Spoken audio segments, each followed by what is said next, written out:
This is William Shanley with the Scope magazine. Life is a story, and everyone's got one, with wisdom, insights, values to impart, to share with the rest of us. One storyteller I met here in New London soon after arriving in April 2012 was John Torunski.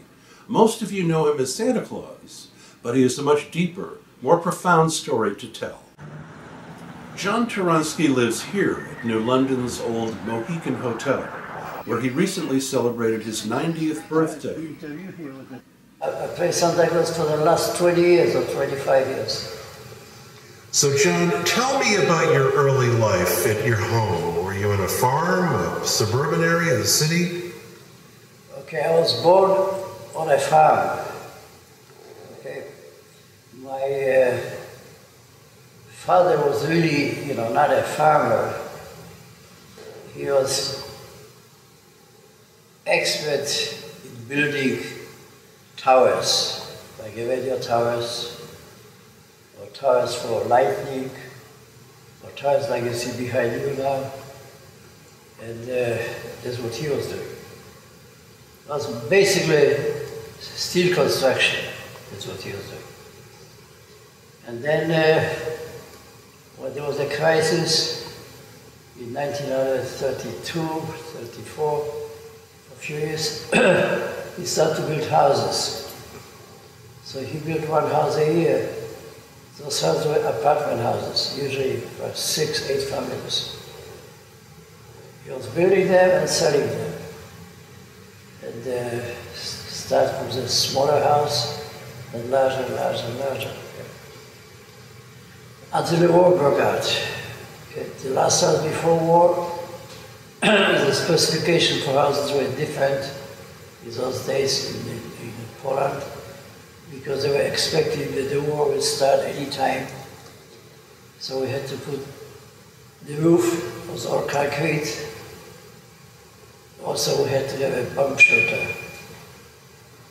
Now tell me about your mother.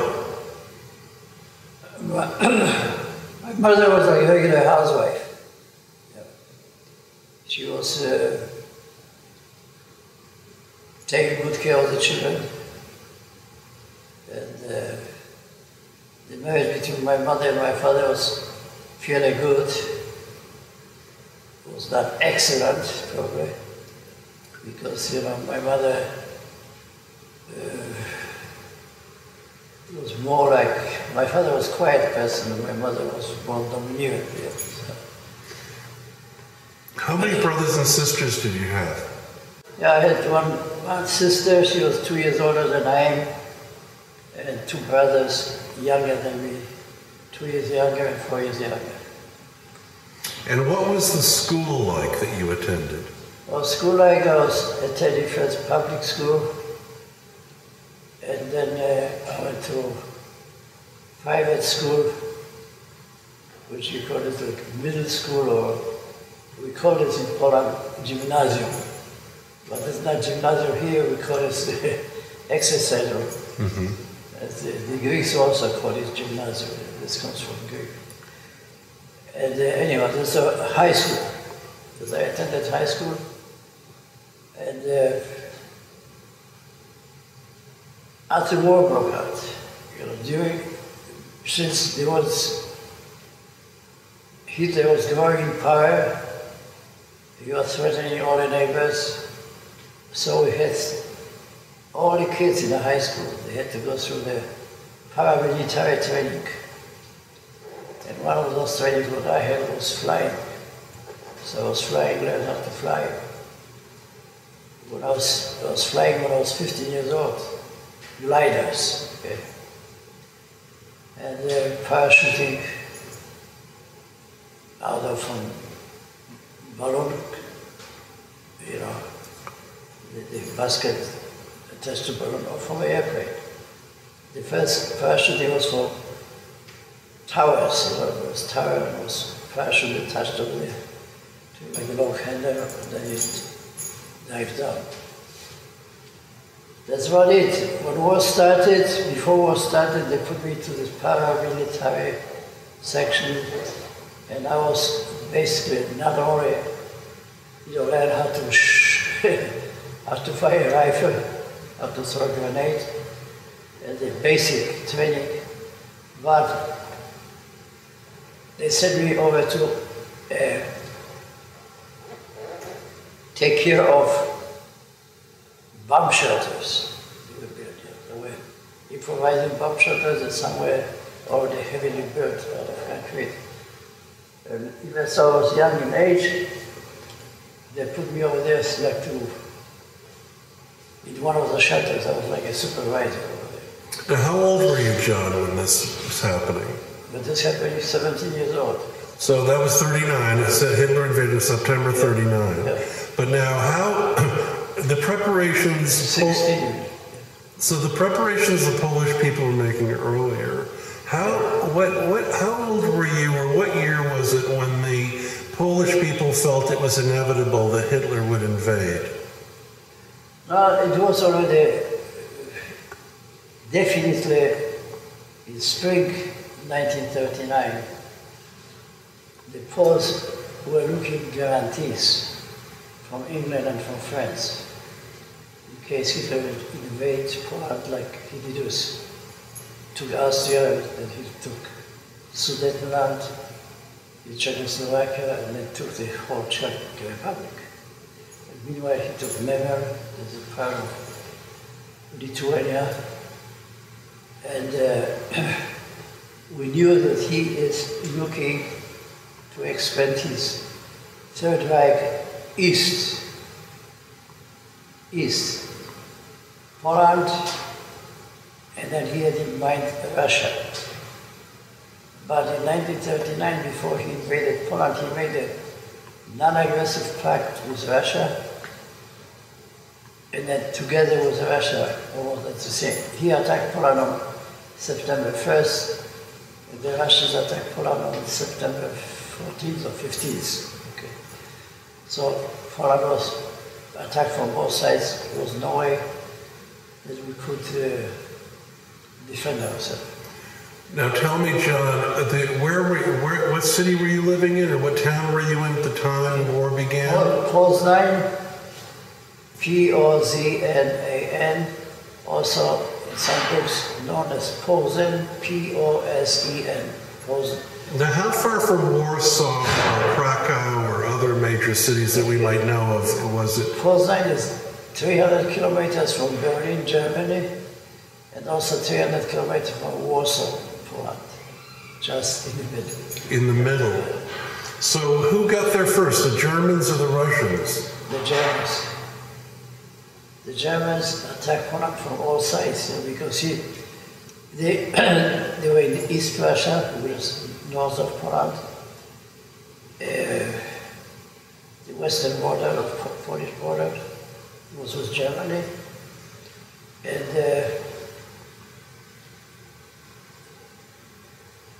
also Baltic Sea. They attacked from Baltic Sea. I'm sorry? Baltic Sea. Oh yes. Yeah, which was on the northern part of Poland. So they attacked Poland from Baltic Sea, and they attacked on ground the armies from the west and some from Czech Republic, which was conquered by the Germans. Yeah. So we attacked from three sides. Now tell me, John, how did you get your news and information then? Radio and newspapers? No, mostly we have the same newspapers and radio. Did you get BBC or anything like that, or was it all Polish radio? No, it was BBC from England. They were broadcasting in different languages, not only English, Polish, even Hungarian, their language. So you had good news? Yeah, so we knew what was going on. Now, do you recall the WWII incident? WWII? Yes. Well, this was like the Germans set up the incident in WWII. They dressed some prisoners in Polish uniforms. And then they supposedly attacked the police station with WWII. Gliwice or WWII. The radio station? Yeah, radio station.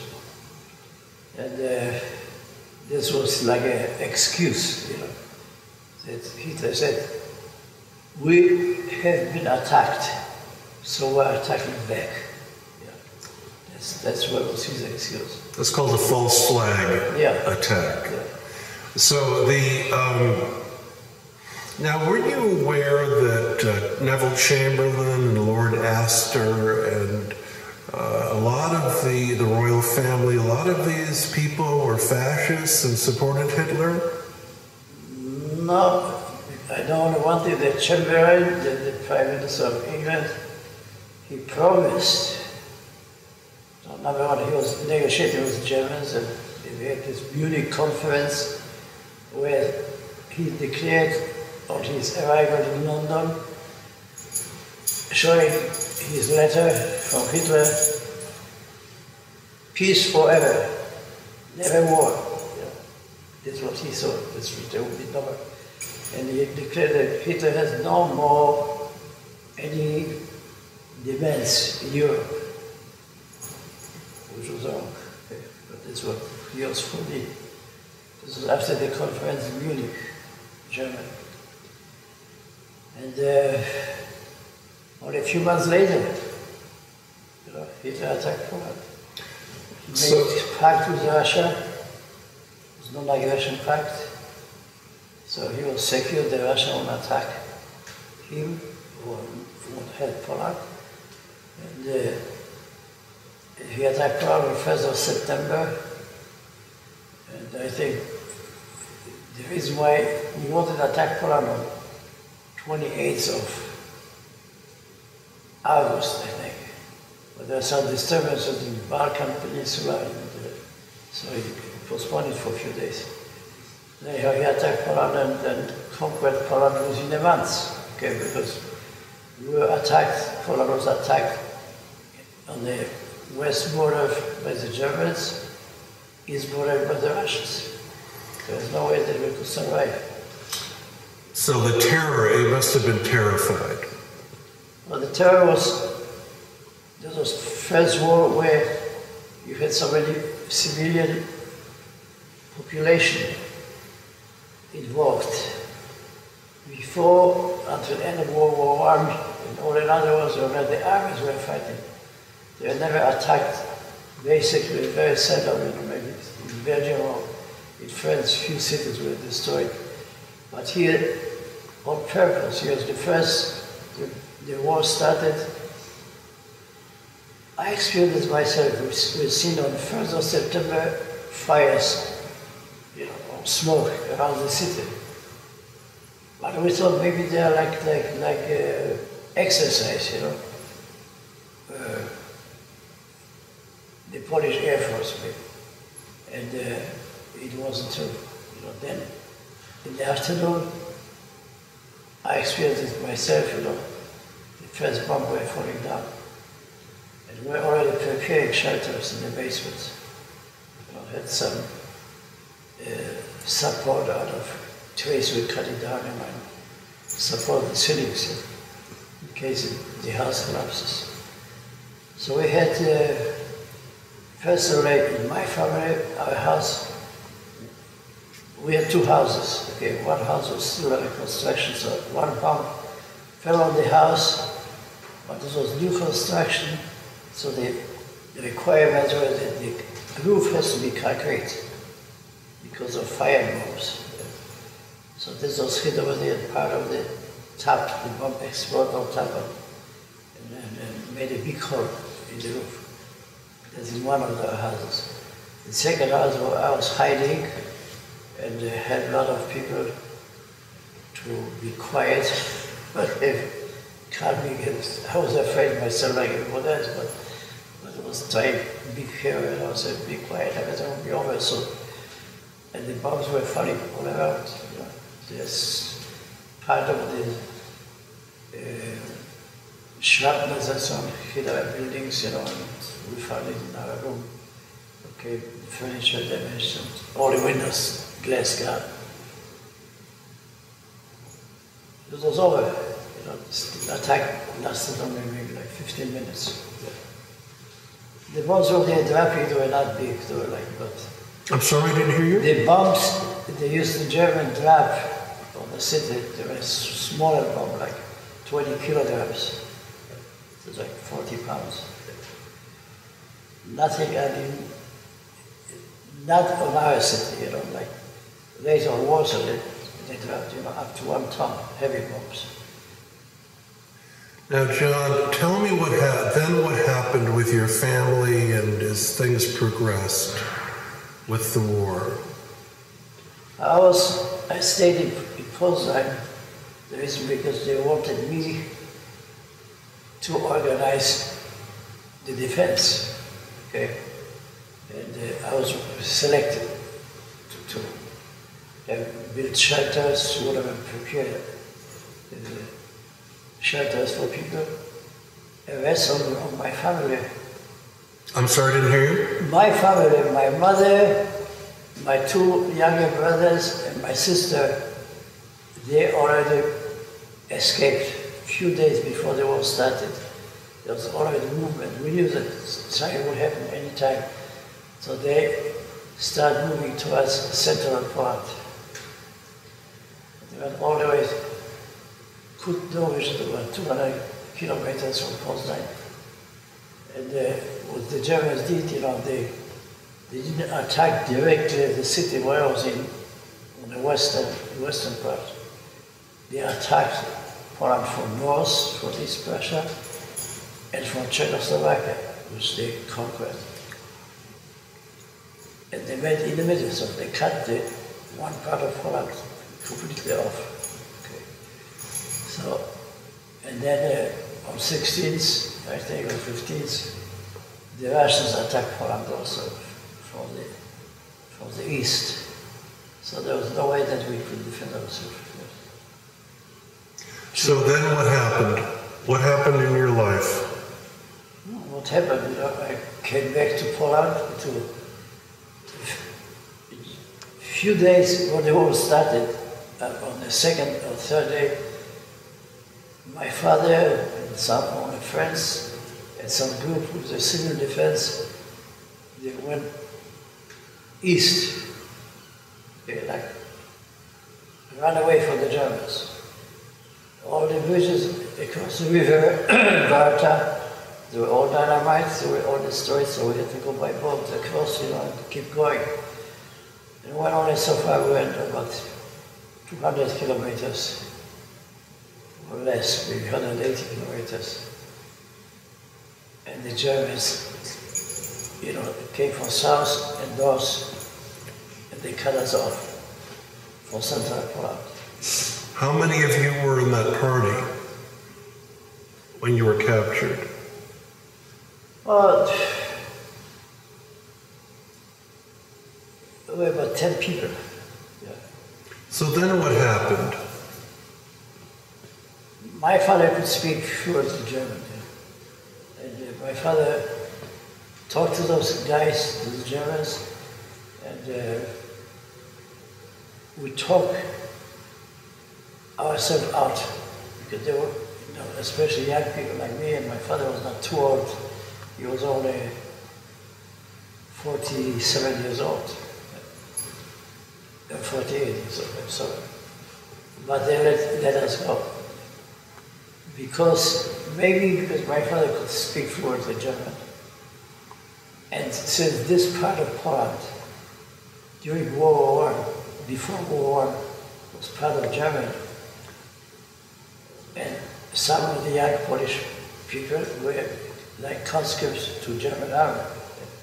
So he was in the German army. As a matter of fact, he was in the... So they thought your father had been in the German army, or he had been in the German army? Yeah, before 1918, before the First War ended, before World War I, he was in German army. This territory used to belong to Germany.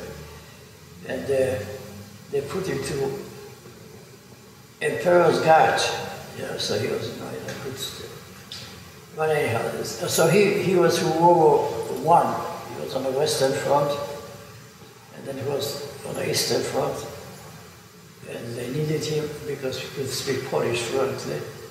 And the war really took place on the Polish territory. So they needed translators. So my father was, he stood spent only a certain time in a trench war in the West, and then they sent him over because of he could speak fluent Polish and understood Russian, they sent him over on the West Eastern Front. So he saw a lot of terrible things. He saw a lot of stuff. Did he tell you many stories? Or he didn't like to talk? Yeah. He said a lot of stories, like people, were running away and losing their houses, and mostly, the damage was mostly by fire, more than by dropping bombs, on some major centers like railroads, stations, or factories.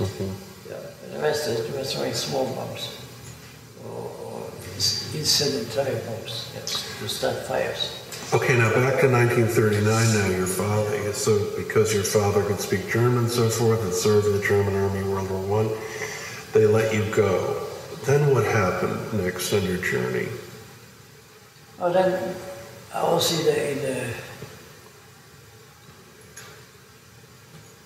after a certain time, first was very bad because we didn't have money, okay, no German money, okay. Everything was practically lost.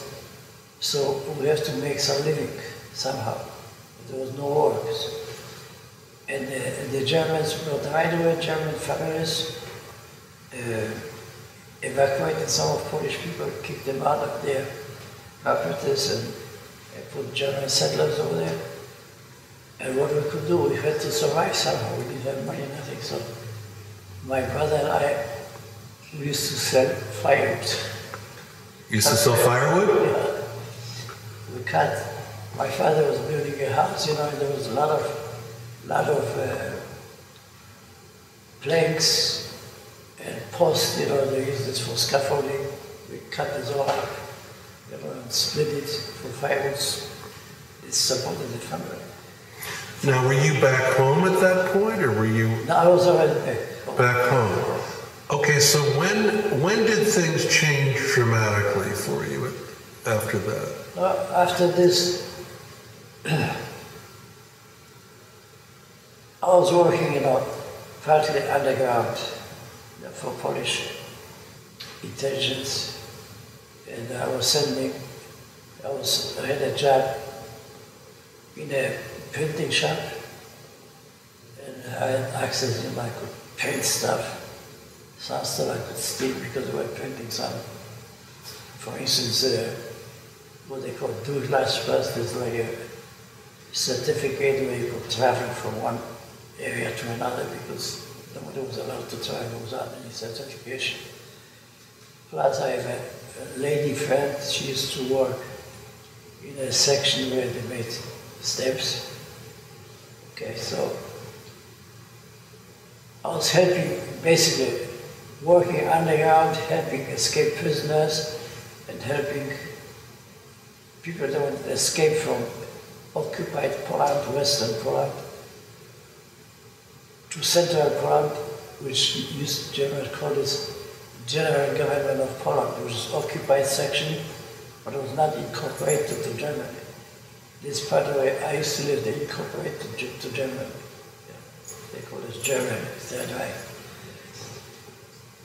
So finally, it was so, I have a lot of escaped prisoners. We try to give them false documents so they could escape to France, if they could speak French, or some to Central Poland, and from over there to Gdynia or Gdańsk. It was two cities on Baltic Sea, and from over there, if they could find a way to Sweden, which was neutral. And there was traffic going between Germany and Sweden. Sweden was selling iron ore to Germany. The Germans were sending coal, which was important, to melt the iron ore. So it's not so simple that you could escape either, because they were very careful, the Germans. You got very few. But there were cases where the people somehow got on a boat and got over to Sweden.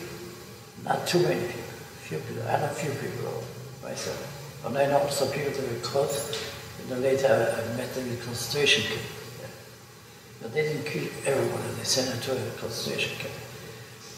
And the Germans, what they did, immediately they opened a concentration camp in Auschwitz, which is a very famous camp, infamous, one of the worst concentration camps ever. And in the city where I used to be, there were old fortifications. They used the fortification as a prison. This is a while ago.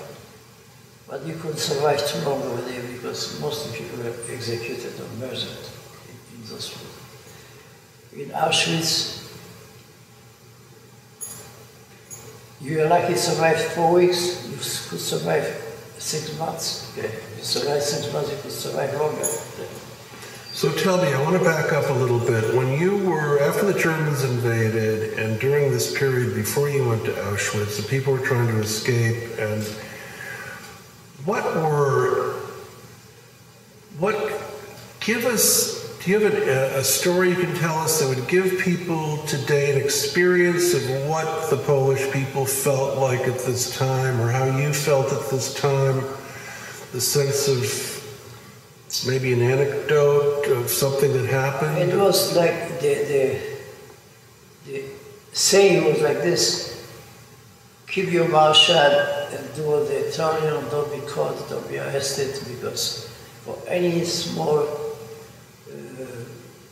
they arrested you for some minimal offense, okay, which was against the Germans. So the opposition, there was opposition against German occupation, but not as much at the beginning because we were flooded with German soldiers with everything. And the first underground, it started in those days, but not on a big scale. It started early in 1942. And this was when I escaped from those territories to so-called general government of Poland, which was occupied, but it was, they called it general government of Poland. Okay. There was no Polish authorities. There were some, okay, but it was all under German supervision. But there was a little bit more freedom over there. You could move more, and this was the territory where the first partisans of the underground really started. This was in Warsaw, Krakow, and all the areas around Kielce. You have partisans in the woods. They were attacked German transports, and so on and so on. But this was we have to be fairly careful because the reprisals were so big, you know. You kill one German, you kill 100 Polish people, you know. So sometimes it was worse to do it. Did you see people killed? Oh, yeah. What, firing squad, or? I've seen people, because they did this publicly. Firing squad, you know, they did this on purpose to scare people. But they also hung people publicly. So you could see them hanging, you know, and mostly they hang them along the railroad tracks where the trains are going by so people can see it. Now, did you see any effects of the Russian invasion or not? Personally, I didn't see it. Right. I know only from friends that the Russians were more human, not like the Germans. There were Polish schools, or Ukrainian schools, because part of Eastern Poland was they occupied. There were a lot of Ukrainians over. And so it was not as strict as under German occupation. Do you think that Stalin was afraid Hitler would invade? That's why He didn't. No, he never expected this. He never expected, and You mean the invasion of Poland? He never... No. He has seen the opportunity to grab part of the land of Poland, and his excuse was that he occupied this because there was a lot of Russian population or Ukrainian population. It was true. There was a lot of Belarus, some Russians, some Ukrainians, but most of it Poles. Okay, let's say like 30% were minorities. But you don't think Stalin was afraid Hitler would invade Russia if he didn't move west? No. True? This was agreement before the war started with Russia. The Russia non-aggression pact with Russia. And Russia was waiting until Germany almost occupied all Poland, and then they were need, So they would let him take everything, so they took part. But they had already stipulated the division, where the border would be. This was so-called Curzon line, which was agreed. They said the line of it during World War I. When we were talking about Poland and independent Poland and Russian territories and so on. Now, did you have friends also? Did you know people in Krakow and Warsaw and some of the other big cities? Or? Yeah. I had friends over there, a lot of people like from the area where I used to live, Poland and Poznan. The German, they took the Polish population and sent it to Central Poland. Somewhere I said, so they sent to Central Poland and took over their properties and brought over German settlers. We were also selected for this. We really already, they took our property away, our house away, our furniture, everything. All what we could do was only 2 suitcases. And they put us in a camp, in a camp to wait for a transport to Central Poland. Now tell me, are you Jewish? No. You're not Jewish? I'm not Jewish, they're Polish. Can you tell me about the process by which they selected who would be going to prison and who would be allowed to work in the community or sent to Germany as slaves, or how this worked? What the Germans did when they occupied the territories, first the Jews were living even better than the Polish, they even better than. Sometimes, but they were more after the Polish population. And because they're more afraid that the Polish might start some resistance. And they came, then after the same time, they created areas for Jews, what they called ghetto. There was a ghetto in large, the biggest ghetto was in Warsaw. And ghetto in Ostrowiec-Kielecki.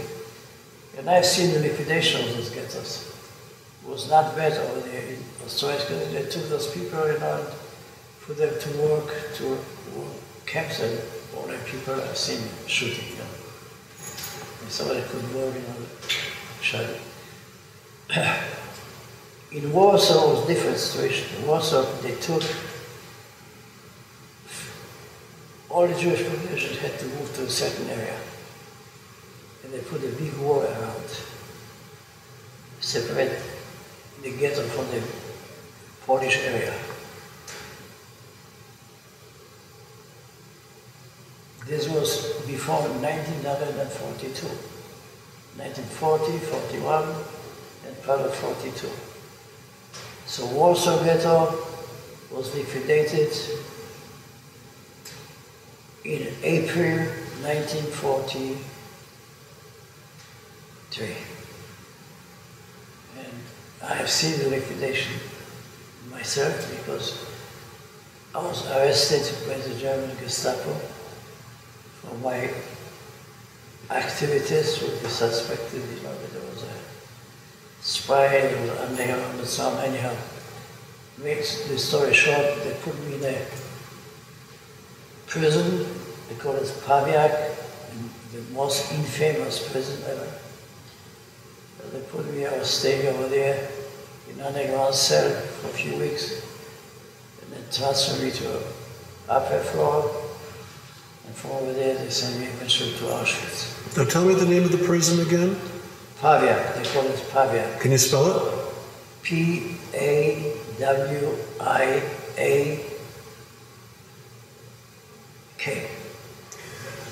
Okay, so obviously you were terrified. Was any of your family with you at this point? My family didn't even know where I am. Nobody. Because when I escaped from Poznan, from the Eastern Territories, I changed my name. Now, how did you end up? Did someone, was someone tortured and gave your name as part of the resistance? How did they find out you were part of the resistance? Or was it simply suspicion? They torture you, they beat the hell out of you, but if you didn't say anything, they could either kill you or send you to a concentration camp. And I was in a fairly good situation because I was arrested with another friend of mine. Okay, we were arrested together. We wanted to visit one of the, like a small places where the underground was meeting. Okay. And what happened, somebody screamed and they were all arrested. We went over there and the Germans were already waiting. You know, it was like a trap. And we were arrested over there, myself and a friend of mine. They put me prior to the prison. They took him. First we were sitting in the basement, cells, you know, laying like that. So they separated me from him completely. You know, I couldn't communicate with him. Even so when they put us over there to take a bath, like more people together, they put him in different room, far away from me, so I couldn't communicate with him. And they took him first to Gestapo headquarters in Warsaw for interrogation. And when they took him for the interrogation, the Polish underground attacked the bus with prisoners, which carried the prisoners. They killed 2 Germans, you know, and they freed all these prisoners. They freed him because there was one very famous prisoner, you know, at least they wanted to free him. He was very active in underground, and they wanted to free him. The Germans beat the hell out of him, you know, they had to carry him on that stretcher. Anyhow, this is very famous, they call it Akcja at Arsenal, and this action was in an American magazine here. The high points of resistance during World War II. This was described in this. Unfortunately, I don't have it here, but you know, I'll see if I can find it somehow. So my friend they freed my friend. Okay, so I was only one over there, so the Gestapo, now there was nobody who could testify against me. So finally, you know, they decided to kill me or send me to Auschwitz. So I was selected, or there was a lot of people to be shot. And they shot maybe like 60 people or more. And then a high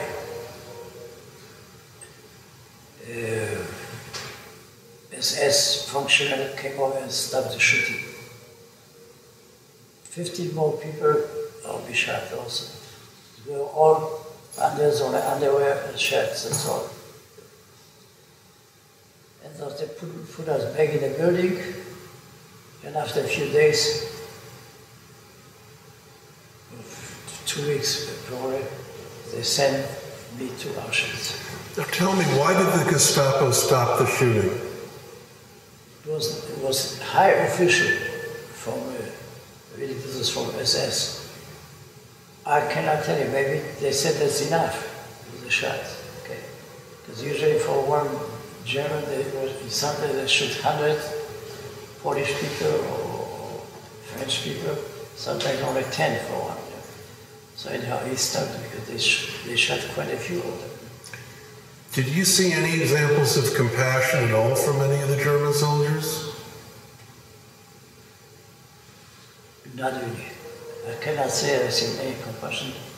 I've seen the murders every day almost, because when I was waiting to be sent to Auschwitz, which I didn't know I could be sent. Okay, they put us in a second story in a prison, and from the window, second story, sometimes we could look, you know, the windows were high, but we could go over there, look at what was going on. And we could hear, you know, like they were shooting people. And across the street was a prison, was burnt out buildings, and in the courtyard of the building, they were shooting, executing people every day. Every day they took from the prison over and they shot them over there. And then the dead people were taken away by a Jewish guy. He had a horse and wagon. He loaded those bodies on the wagon and took them, I don't know where. Anyhow, out of the building.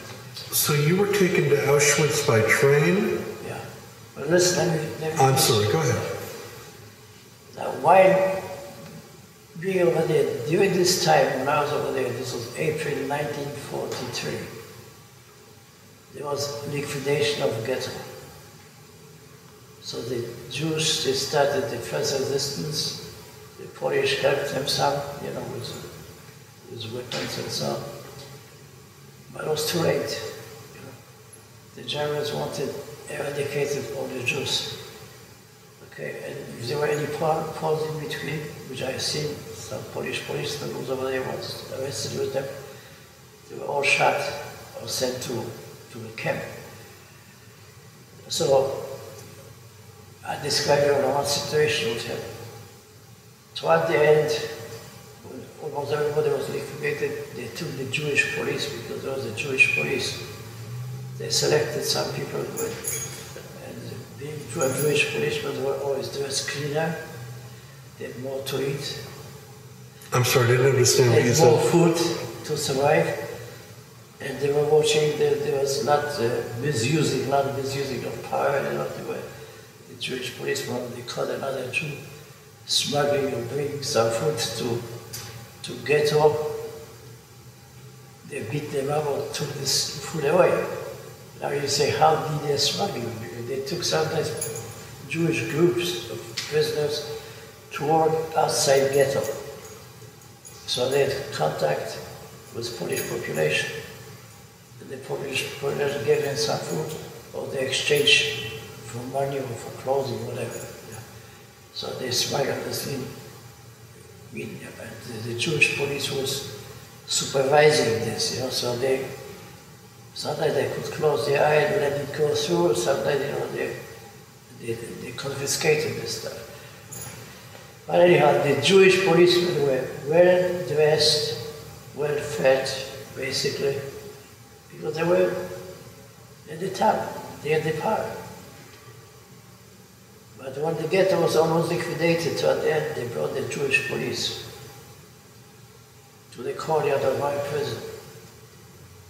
There were 48 of them, and one of them was a Polish policeman also. They were standing in 2 rows.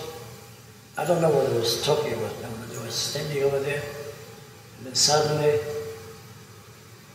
I could hear some movements, and the German went over to one of those guys taking the shoes off. He took the shoes off, he opened the shoe and found some golden coins to it, probably gold euro, or maybe $20 coins in the world. That's where smuggling in a shoe. But when they found this, you know, they told all the Jewish people, take your clothes off, the shoes off, all in underwear, the shirts. They opened the prison gate, and across the prison, as I mentioned before, burned out buildings, and in the courtyard of those buildings, they executed people.